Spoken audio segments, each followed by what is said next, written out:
Hi, today we'll be looking at Anderssen versus Paulsen. Louis Paulsen. This game takes place in Vienna, 1873, and this is one of Anderssen's most famous games because Paulsen puts up a strong defense, unlike the King's Gambit games with the bad positional play that Resigns had, because Resigns totally violated the principles of the opening. But here, Anderssen is met with Paulsen's solid defense, which you'll see right now after e4, e5, knight f3, d6. So the Philidor is known for being solid, but cramped. And actually the whole point of Black's play is to get to play d5. And you can't play d5 right away because of e takes d5, queen takes d5, knight c3. And White has two pieces out, and he's going to get a third one in because right now he's attacking the queen. He has to move, so then we can bring our queen out, or we can bring the bishop out, whichever one, or even right there, or even we can even play d3, but there's lots of ways to continue. But the whole point is for Black to play d5 at some point. Right now, Black can't play d5 also, because of knight takes e5, so that's two threats. So first I'll play knight c6, and right now he couldn't play d5 again because of knight c3. But now, even though the game continued with Philidor, the whole point of this opening is to be able to play d5. So that's the whole point of the opening strategy in e4, e5. d5 is able to get rid of this pawn on e4, and e4 is one of the most cramping pawns in the game for Black. So White prevents this d5 advance securely by playing knight c3. Another one is bishop e5, removing the defender of e5, but also removing more grip of Black's control on d4. And this is known as the Ruy Lopez. The other opening is known as the 4 knights defense, because after knight c3, knight f6. Now, d5 is actually a threat. So White will play bishop e5, so that d5 is met by knight takes e5. And Black copies, but then after castle, castle, and not knight takes e4 because of, oh well, actually, knight takes e4 is bad because it loses a knight. But after bishop takes knight on c3, pawn takes knight on c3, and knight takes e4, it's bad because of rook e1. And d5 fails to knight takes e5. So that's the 4 knights, but we're going to analyze what happened in the game. So d6, d4, e takes d4, queen takes d4, knight c6, attacking the queen, but now bishop e5. And now this pins the knight. I can't move because that would put this king under attack, so it's illegal. Bishop d7, bishop takes e6, bishop takes e6. B takes e6 is also interesting, controlling the central squares and some flank squares on the queen side. Although Black would suffer with development a little, but he's still pretty solid. Bishop g5, after bishop takes e6, bishop g5, and knight f6. If f6, then this square on e6 becomes weak. So knight f6, but now there's a pin on the knight. And White could play bishop takes f6, queen takes f6, queen takes f6, g takes f6, with weakness of the king side structure. But Black does have the 2 bishops as compensation, and he'll be able to castle queen side and open lines on the king side are to be utilized. So knight f6, knight c3, bishop e7, because knight to d5 was a threat. Bishop e7, castles, queen, castles long, castle short, rook h e1. So just like we've seen in the previous games, Anderssen gets all of his pieces into play. And now rook e8. king b1. So king b1 is a move that secures the king from any checks along this c1 h is 6 diagonal, and there's nothing left for white to do. I mean, he's brought all of his pieces out, and he's just trying to improve his position little by little. So bishop d7 is a total mistake because there's a pin.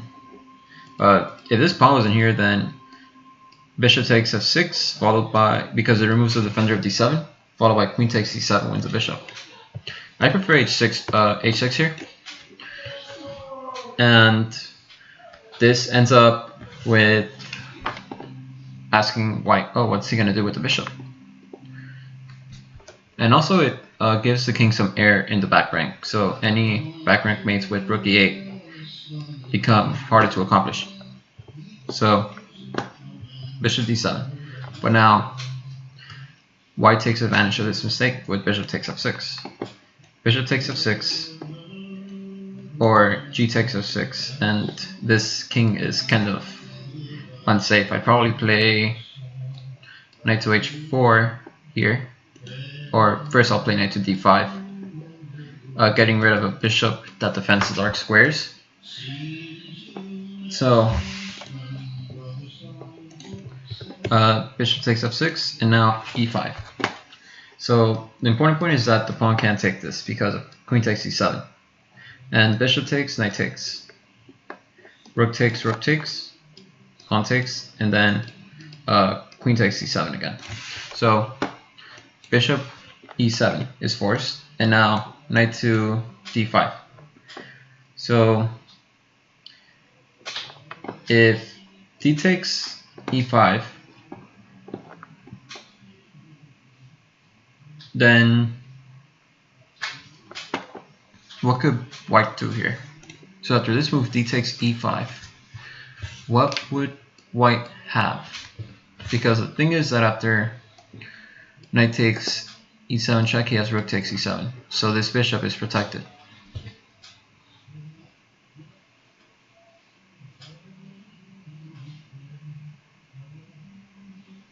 And if rook takes e5, then bishop e6, but then queen takes d8, winning. So this move doesn't work because of knight takes e7, rook takes e7, and then rook takes e5. So now the queen's the one that's pinned. We're winning the bishop, so rook takes e5, knight takes e5, and something here is falling. So back to the position after knight d5, bishop f8. And now e takes e6, c takes e6. So now black has an isolated pawn, and it's in the middle. So this is important for white because black does have sufficient defense of this pawn with bishop f8, but the square in front of the pawn is very weak because it's isolated, so no other pawn can play c6 or e6 to cover this weakness. So that's the whole point of, like I said earlier, after f6, e6 is weak and nothing can cover it again except for pieces. So this knight on d5 can't be kicked out of the game unless a rook sacks itself for it or a bishop. So Paulsen still has his bishop on e6, fortunately, but right now white is going to simplify the position a little bit with rook takes e8, bishop takes e8. Now queen takes e8 because of knight c7 with a fork. So he has to play bishop takes e8. And now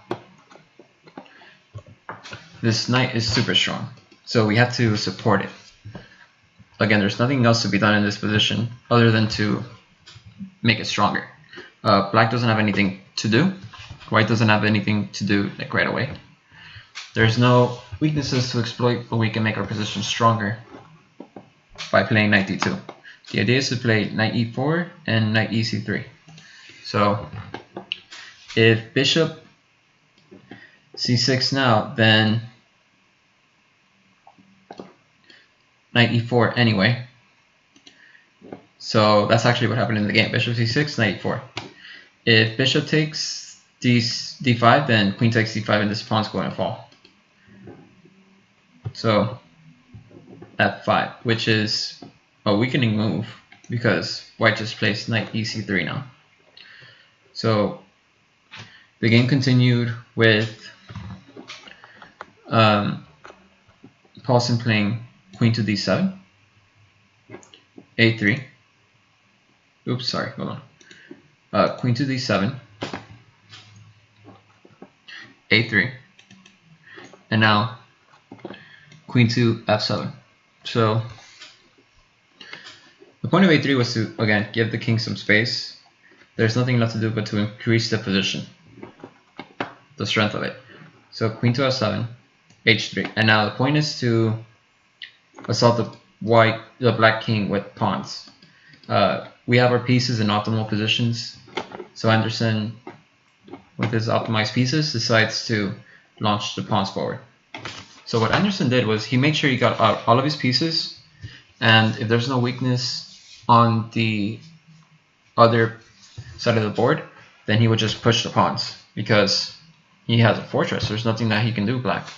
So a6, and a6 prevents any knight b5 ideas, followed by knight bc7, although I'm not even sure it's really a threat. Paulsen's also trying to play b5. So after a6, g4, rook e8. Paulsen doesn't want to take the pawn on g4 because of h takes g4, and then the f4 pawn is coming to attack. So he wants to keep this king side blocked. So rook e8. Now f4, rook e6. Paulsen wants to free up the bishop. So the point is that after h3, back then in move 21, Paulsen can't play g6 because of knight f6, king to h8, knight to d8, and knight to e8 check discovered, and followed by knight takes d6, winning the pawn. So after something like bishop g7, then white wins the pawn by rook takes e6 in the end. And if king to g8, then knight takes d6, rook to d8, and knight takes f7. Or actually, here's a cool trick. Queen to h8. This sacrifices a queen, but then sets up a fork. King to h8, followed by knight takes f7, and white wins. So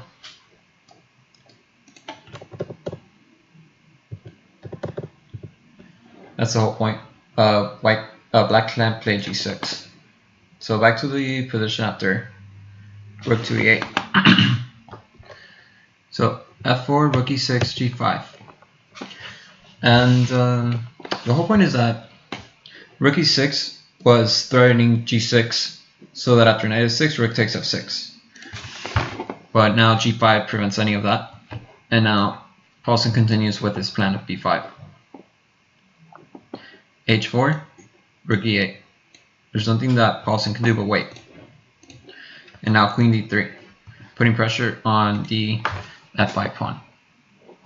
Rook b8. If g6, then knight to f6 followed by queen takes f5. So h5 and a5. If queen takes h5, then queen takes f5. So a5, but now b4, locking in the bishop. He couldn't play b4 early because of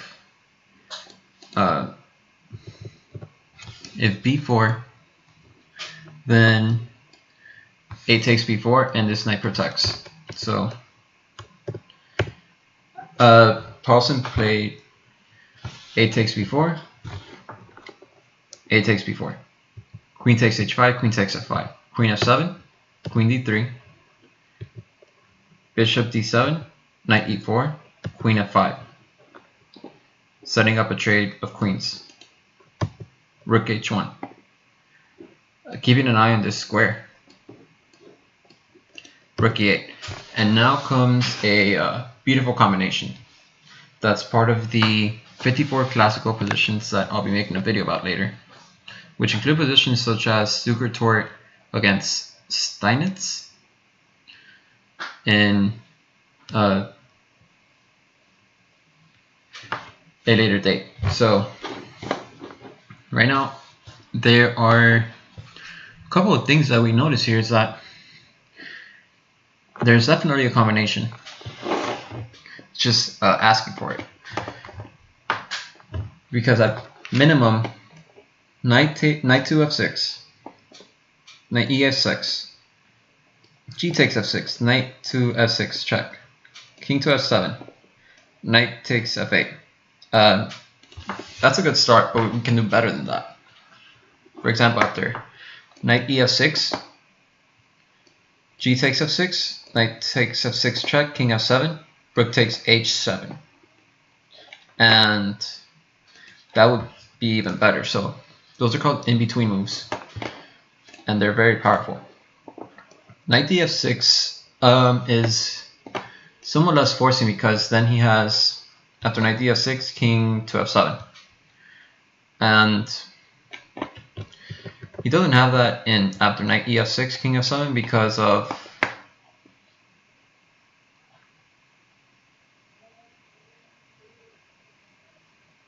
queen takes, knight takes c7. So let's look at the actual game combination first and come back to this. Knight ef6, king to f7. Well, actually the game continued. G takes f6, knight takes f6, king f7, rook takes h7, bishop g7. And now here's the thing, this bishop is defending this queen. So if we did knight takes e8, bishop takes e8, queen takes f5 wins. And if we're able to take this rook with check, that would be even better. So we sacrifice a rook by playing rook takes g7, king takes g7, knight takes e8, king f8, queen takes f5, bishop takes f5, knight takes d6 with a completely winning endgame. For example, bishop to d6, or bishop to e6, or bishop d7, defending this pawn. So g6, threatening to promote, king to e7, and now we can play f5. We want to play g7 right away, but bishop e6 is annoying. So f5, and now bishop takes f5, knight takes f5, king to f6, and g7 wins. So let's go back to the position after knight ef6, king f7. So yeah, that's how the game ended. White resigned after move 40, knight takes c6. He just resigned because this is losing, completely losing. Sorry, black resigned. So let's go back to the move 34, king f7. So you can play either one of the two knights. You can play knight df6 or knight ef6, but after knight ef6, knight df6, king f7, knight takes c7, queen takes c7. The point is that white can't play queen takes h7, but in the line with knight df6, knight ef6, king f7, knight takes d7, and queen takes d7, queen takes h7, we're able to threaten f5 and g6, so it's made in 3 moves. So black can only play queen to g4, and then we can play something like, let's see, what would be a good move here?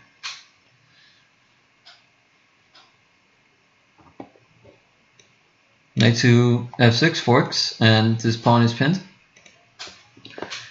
And the thing is that queen to f3 can't be played because of queen to g8 followed by rook e1. So that was the threat. And now some people say that if knight df6, king f7, knight takes d7, queen takes d7, then also he doesn't have to play knight takes, queen takes d7. He can also play something like queen takes e4. And in the other variation, the knight's here, so there's no knight to take. So that's another reason why it doesn't work. So yeah, that's the game. If you liked it, make sure to give it a like. Feel free to donate. The link is in the description. And I'll see you in the next one.